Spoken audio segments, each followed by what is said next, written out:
I feel like I would be a really good ref, though, from the side. Yeah. Like, I wouldn't miss a call. Backseat reffing. When the WNBA's biggest star finally breaks her silence, you know something major is about to drop. Caitlin Clark just sat down with Sue Bird for the most revealing conversation she's had all season, and what she said about her injury struggles will shock you. This isn't just another player interview, this is Clark exposing the brutal reality behind her stop-and-go season and dropping truth bombs that the league office definitely doesn't want you to hear. The revelation that hit hardest wasn't about the physical pain. It was when Clark admitted that her mom had to text her a reality check that changed everything. After months of rushing back for everyone else's sake, her mother finally told her the words that would reshape her entire perspective on recovery and self-care. Challenging part of like all this.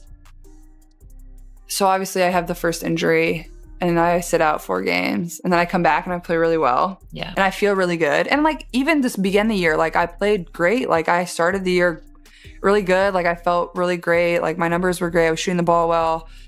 And then I get hurt and it's like, okay, like you got to get healthy, whatever. You're like, I'm going to do whatever I can, you know, to get back to what I was doing and whatever. Clark's injury nightmare started fast and hit without mercy. The first devastating blow came during preseason with a left quad injury that immediately derailed what should have been her breakout sophomore campaign. But here's what makes this story so much more complex. This wasn't just bad luck or poor conditioning. This was a player who had never missed college games suddenly facing the brutal physical reality of professional basketball. The numbers tell a story that the WNBA can't ignore, even when they try to act like everything's normal. When Clark was sidelined from May 28th to June 10th, missing 5 crucial games with that quad strain, the ripple effects were immediate and undeniable. The Indiana Fever's record with her on the floor, compared to without her, revealed just how dependent the entire organization had become on their star player. But the quad injury was just the beginning of what would become a season-long battle with her own body. The left groin injury that followed benched her for 4 regular season games and the Commissioner Cup final from June 26th to July 5th. Each setback felt like another punch to the gut, not just physically but mentally. Clark had built her entire identity around availability and consistency, and suddenly both were stripped away. The breaking point came with the right groin injury on July 15th. This wasn't just another item on a medical report. This was the moment when Clark's patience finally snapped. The uncertainty began eating at her mind in ways she never anticipated. For someone who had built her reputation on being mentally tough and always ready, the psychological toll was becoming unbearable. When ticket sales are like up across the WNBA, and then and they're also, when you don't play, there's a dip, like a substantial dip. So how do you handle, does it impact your patience? You know what I mean? Like you're coming back from this injury and you know this, everybody knows this, that when you play that changes. Yeah. I guess the better question is, how are you like managing it so it doesn't impact your patient? Early on with the first couple injuries, I was like, oh, like I need to get back. But I think like my mom texted me like after this last injury and like they know how hard it's been on me. But my mom was like, you know, you've taken so much time for everybody else. Like you have to take time for yourself now. So just trying to do that the best I can. What Clark revealed in her conversation with Sue Bird cuts deeper than any injury report could capture. She opened up about the mental warfare of dealing with soft tissue injuries, the kind that don't come with clear timelines or definitive recovery dates. Unlike a broken bone that heals in 6 weeks, these injuries live in a gray area where how you feel becomes the only measuring stick. The stop-and-go nature of her season created a torture that went beyond physical discomfort. Every time she thought she was ready to return, her body would send mixed signals. One day she'd feel great, the next she'd wonder if she was pushing too hard too soon. The uncertainty was maddening for someone whose entire career had been built on preparation and control. Clark's raw honesty about the mental strain reveals something the WNBA rarely discusses publicly. She admitted that even when she returned to play, she never knew how her body would respond the next day. That kind of uncertainty changes how you approach every possession, every cut, every aggressive move. The fear of re-injury becomes a constant background noise that affects decision-making in ways fans never see. The text message from her mother became the turning point that Clark needed but didn't know she was looking for. After watching her daughter rush back repeatedly to meet everyone else's expectations, her mom delivered the reality check that hit harder than any injury. The message was simple but profound. Clark had been taking care of everyone else's needs while ignoring her own well-being. I think that's been like the hardest part, has just been like the stop and go of everything. And also like with the type of injuries that I've dealt with, like there's no real It's not like 6 weeks. All right, you're coming back for the Connecticut Sun game on August all about how you feel in the 30th moment. or whatever. It's like, how do you feel? Like, and even like when I have been back, like, I don't know how I'm going to feel the next day after playing, like when you're dealing with like these type of injuries. So I think just like the patience of dealing with all of that and giving myself a lot of grace and just trying to be the best. Cool to like see people continue to show up and like for my teammates, whether they're like fans of the Fever or just fans of myself, like they're continuing to show up and support. And like, that's why I've been trying to take as much time as I can. Like I sign autographs for way longer when I'm hurt than when I'm active. So that's never something I like wish for, but like, you know, I still want to make as much time as I can for people and, you know, give them something that they can remember. Those words carried a weight that Clark had never experienced before. Suddenly, the pressure to return wasn't just about basketball or team success. It was about learning to prioritize her own health over external demands. This was a player who had always put team first, individual success second, and personal health somewhere down the list. The injury forced a complete reorganization of those priorities. The revelation about putting herself first marked a fundamental shift in how Clark approached her recovery. Instead of counting days until she could return, she started counting the days she needed to truly heal. Instead of measuring progress by what others expected, she began measuring it by what her body was telling her. This wasn't just about getting back on the court, it was about sustainable longevity. What makes Clark's situation even more complex is the undeniable impact her presence has on league-wide metrics. The attendance numbers don't lie, and neither do the television ratings. When Clark plays, people show up. When she doesn't, there's a noticeable dip that executives can't ignore, even when they try to act like individual players don't matter that much. The May 17th Sky Fever showdown that pulled 2.5 million viewers stands as proof of Clark's drawing power. Those kinds of numbers represent the crown jewel of WNBA viewership, the kind of audience that advertisers and network executives dream about. But games without Clark and other marquee stars barely scrape 1.5 million viewers on major networks, revealing the harsh reality of star-driven sports entertainment. Been hard. Yeah.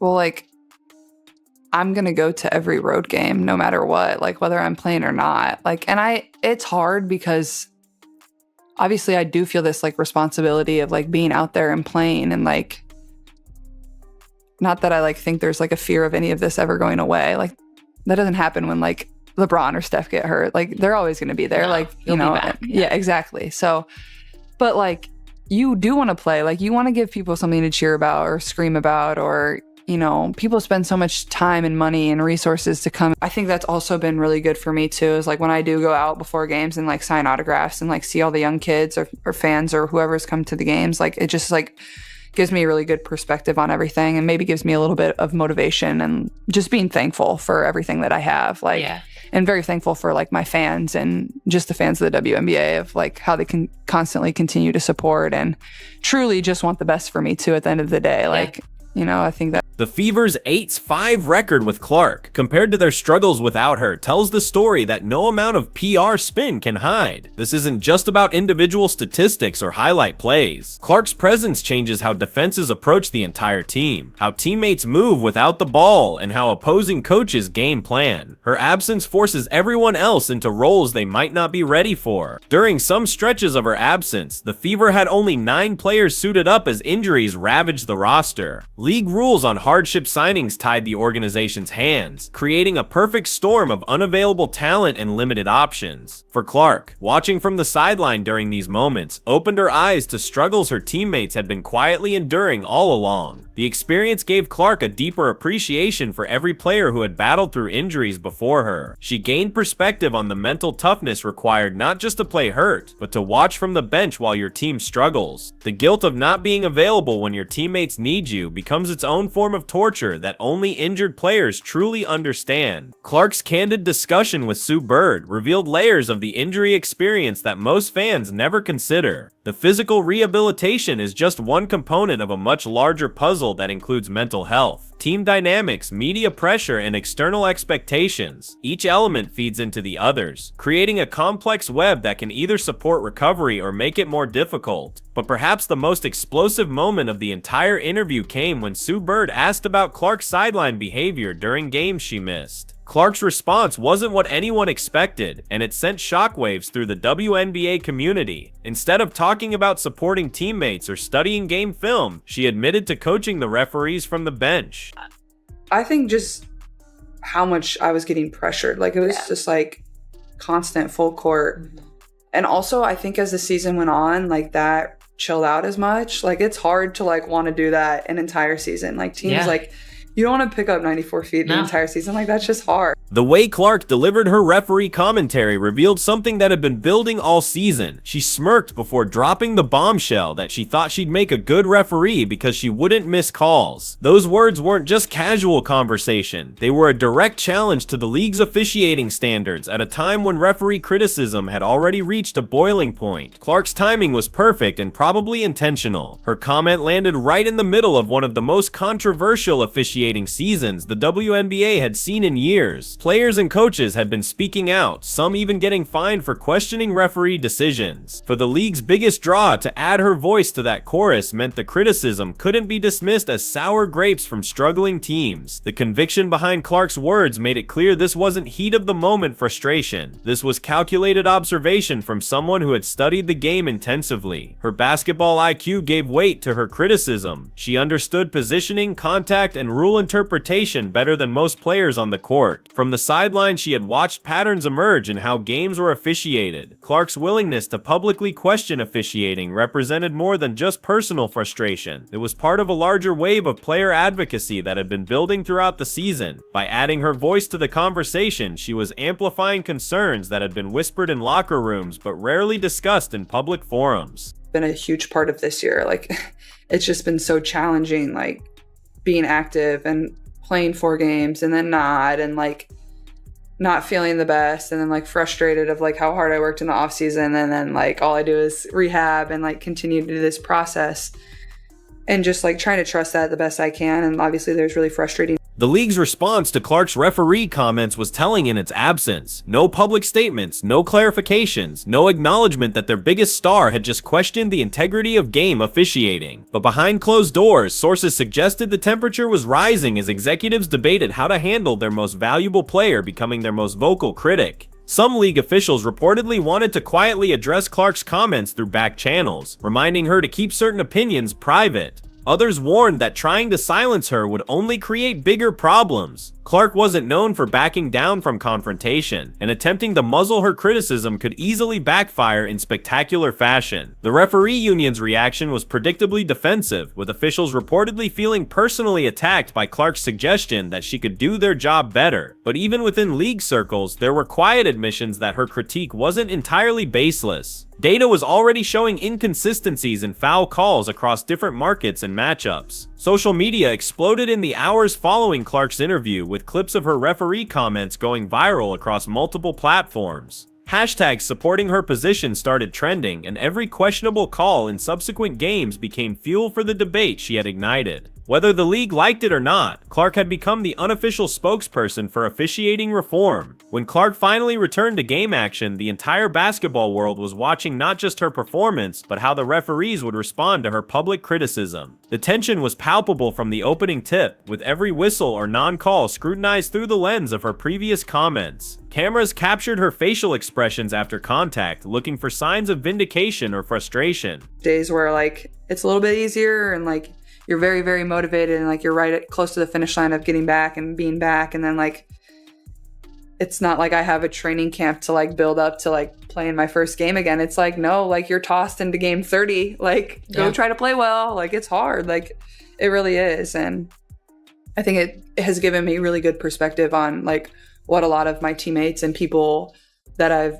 teams I've been a part of, like certain people have had to go through. Like I've never been through anything. The first time Clark drove into traffic and didn't get a foul call, the arena erupted in boos that seemed to validate her earlier criticism. But when she did draw fouls on obvious contact, the crowd's reaction suggested that her public stance had already changed the dynamic between players, officials, and fans. Every call became a referendum on her credibility. Clark's return performance was masterful in ways that went beyond traditional statistics. She played with controlled aggression, making her point through excellent excellence rather than complaints. Every bucket felt like a statement. Every assist seemed to say that her basketball did the talking better than any criticism could. The Fever bench fed off her energy, sensing that this game had become about more than wins and losses. The morning after her return, sports media couldn't stop talking about the spectacle of Clark versus the whistle. Highlight shows opened with her reactions to officiating. Debate programs dissected every interaction with referees, and social media continued to buzz with theories about whether officials were treating her differently after her public comments. Former players jumped into the conversation with mixed reactions. Some applauded Clark for demanding higher standards and using her platform to address systemic issues. Others warned that publicly challenging referees was a dangerous game that could backfire during crucial playoff moments when every call matters even more. Clark's approach to the post-game media availability revealed her strategic thinking about the entire situation. She brushed off drama with calculated calm, saying she just focused on playing basketball while everyone else could discuss the peripheral issues. That single line became the quote of the day, showing controlled authority that demonstrated her growing influence within the league. Probably why it's been so hard, because like I've never really dealt with injury, and that's probably been a challenge in itself, because like when I first like was feeling pain, like I didn't understand it. Like I didn't know. I was like, am I just tight? Like, am I just getting old? Do I need to hit a stretch? Do I need to get like a little rubbed out? Do I need some icy hot? Like what's going on here? So I think it's been a balance of like understanding my body. And I know like, you know, whether it's this year, whether it's next year, and even throughout my career, I'm going to be very thankful. The broader implications of Clark's injury experience and her willingness to speak out extend far beyond individual player concerns. She's essentially forced the WNBA to confront uncomfortable questions about player protection, officiating consistency, and the balance between physical play and star safety. Her platform gives weight to criticisms that might otherwise be dismissed. Clark's rookie season and continuing sophomore campaign have exposed patterns in how the league's most marketable players are treated on the court. The physical punishment she describes goes beyond normal defensive intensity. It represents systematic targeting designed to disrupt her game through intimidation and exhaustion rather than skill-based defense. The constant full-court pressure, traps, and physical contact that Clark faces night after night isn't randomly distributed across all players. The difference in how opponents guard her compared to other rookies reveals a coordinated approach to neutralize her impact through physical wear and tear rather than strategic basketball adjustments. Clark's admission that she's never experienced anything like the physical toll of her professional career raises serious questions about player protection protocols. The repeated soft tissue injuries affecting her quads, groin, and other areas directly correlate to the type of constant contact and pressure she faces in ways that college basketball never prepared her for. A lot of ups and downs in the WNBA this season. To take care of business in a winning streak like this, what does that sort of say about how this team's come together? Yeah, you know, Seattle's a great team, a great team, and it's hard to play here. And so we knew that. We knew that they just came off kind of a bad loss against LA. And so they were hungry for a win. But for us, it's not about other teams. It's about our standard. It's about stacking the days. And I think that where our mental's at as a team and as individuals, we're in a really good spot. And, you know, it's not going to be easy moving forward. But I think today we stayed true to the scout. We trusted the offense.